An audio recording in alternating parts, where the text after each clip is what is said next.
Greetings, Query Shepherds. I'm Commander Queer, and welcome to another episode of QueerQuest, the show where I talk about queers in video games and make play on words that only make me laugh.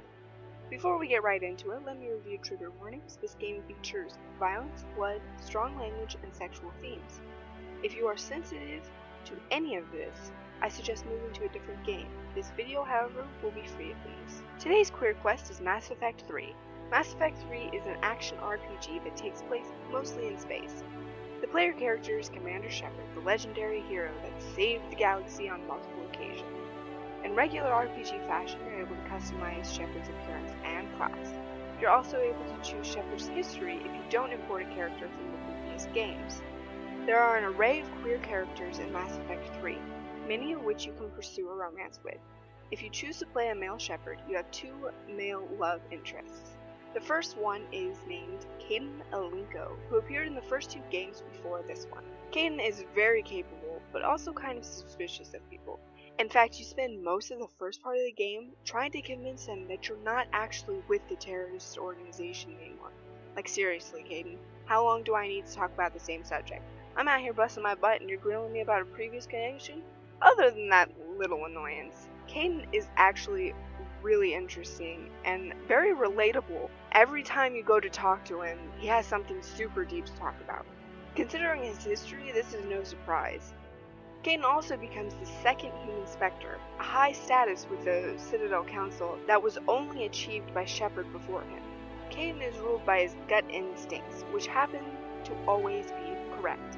He's a valuable member of the team, and if you choose to romance him, he will be highly supportive of you personally. When researching this game, I found that fans are pretty much split down the middle with Kaidan. Half of fans believe that Kaidan is straight, with male Shepard being an exception. The other half believe that Kaidan is bisexual, or at the very least, Shepard-sexual. Given that the first game only allowed female Shepard to romance Kaidan, I can see why some people would think he's straight with an exception. Given the evidence of Mass Effect's previous romantic options, I'm assuming that the writers decided to make Kaidan bisexual partway through the process. My official statement, quote me on this, take me to the bank with this, is that Kaidan is bisexual. I really think that's what the writers were going for, and while he doesn't really talk about other people being attractive in Mass Effect 3, I think that that's what they were trying to go for there. I don't think that they were trying to be mysterious or non-labeling or anything. I think he's meant to be bisexual. The second male romantic option for male Shepard is Steve Cortez. Steve Cortez is your super brave and incredibly resourceful shuttle pilot.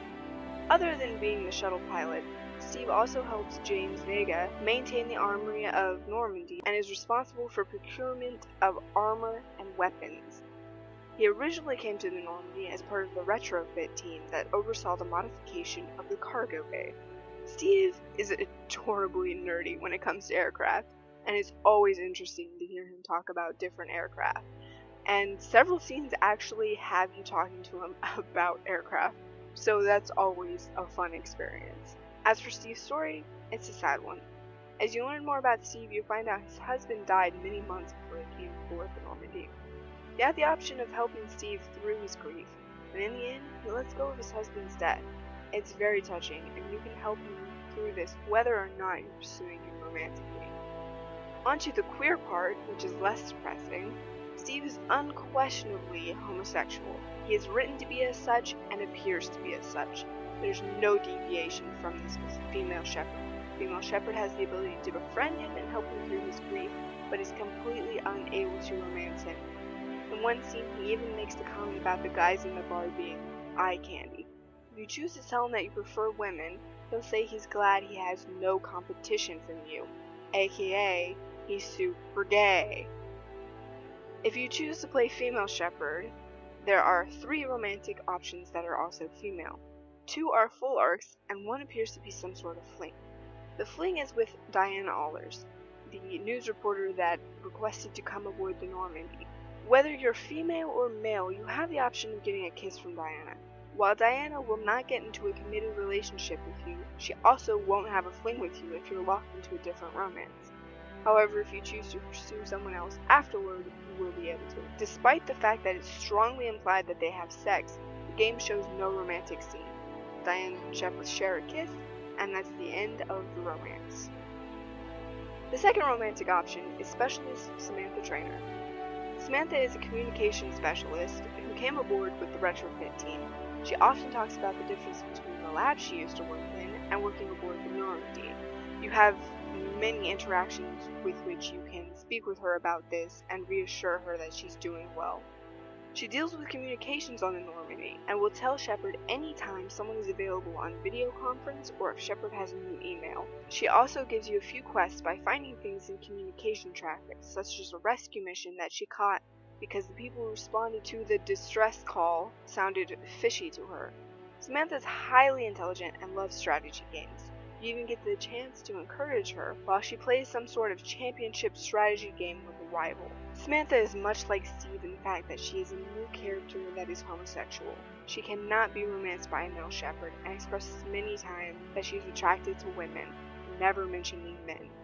There's even a story between her and the resident AI about how Samantha had found her voice incredibly attractive. It's later a source of embarrassment for Samantha, who tries to insist that it was before she even met you and therefore has nothing to do with anything and stutter, and it's really cute. The last female option is Dr. Liara T'Soni. Liara is an Asari scientist who specializes in Prothean technology.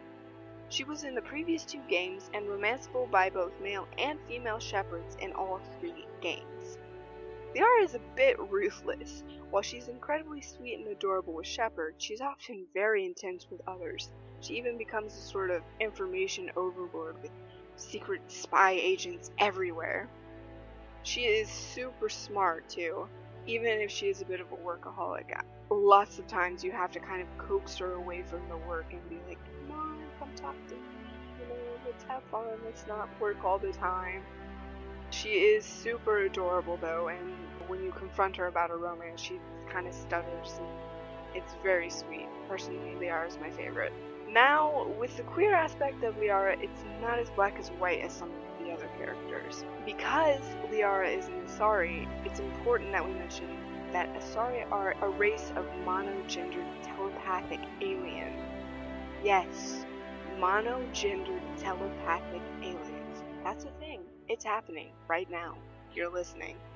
Be a witness.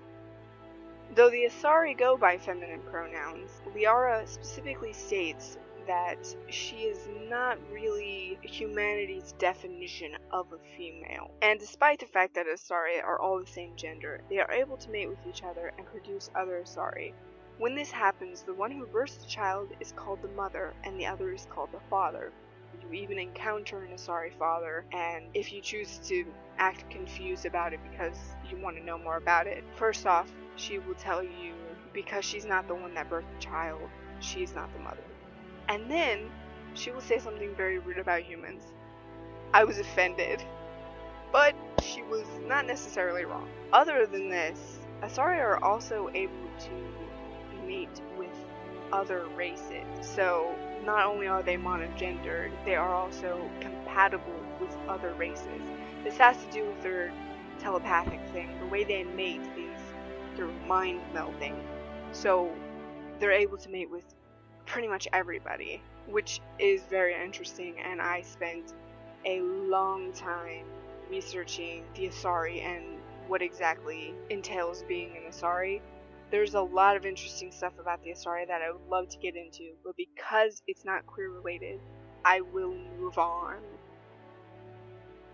Other than the romantic options that you have, I was actually really surprised about the amount of queer characters that are in the background. You hear them talking, you can even get a few quests from them.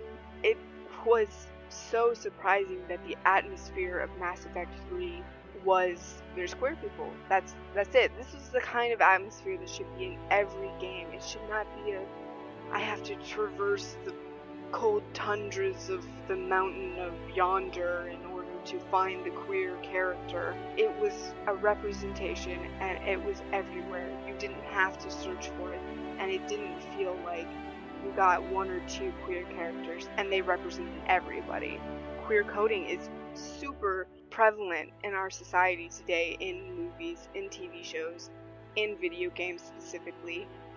You get the bad characters are queer, or the mentally unstable ones are queer. It's frustrating because this is subliminally teaching people, but teaching people nonetheless, that queer people are bad.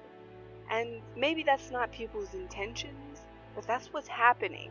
And the fact that Mass Effect 3 did not do that is amazing to me. It was a wide variety of characters, and it wasn't like every single character was an angel, sent from heaven or anything like that. It was that legitimately all the queer characters were people. And I truly appreciated this about Mass Effect 3. It was amazing to just walk around and just hear these people talking. It was awesome. This is the type of atmosphere I want in every game. I want people to look at Mass Effect 3 and say, that is perfect inspiration for the atmosphere we should have in our games. Now, I'm going to go ahead and draw this to a close. I'm giving 2 thumbs up. One for a truly awesome sci-fi RPG. I really enjoyed the game itself. And another thumbs up for really good queer representation. I'd recommend this game for anyone who can play a rated M game. It is really good. Whether you're queer or not, this is a good game, and it is especially a good game if you are queer, because this is the type of game that you're sitting at home thinking, I want a game like this. This is it. This is Mass Effect 3. This is the one you're looking for. I'm telling you. Until we meet again, quest completed.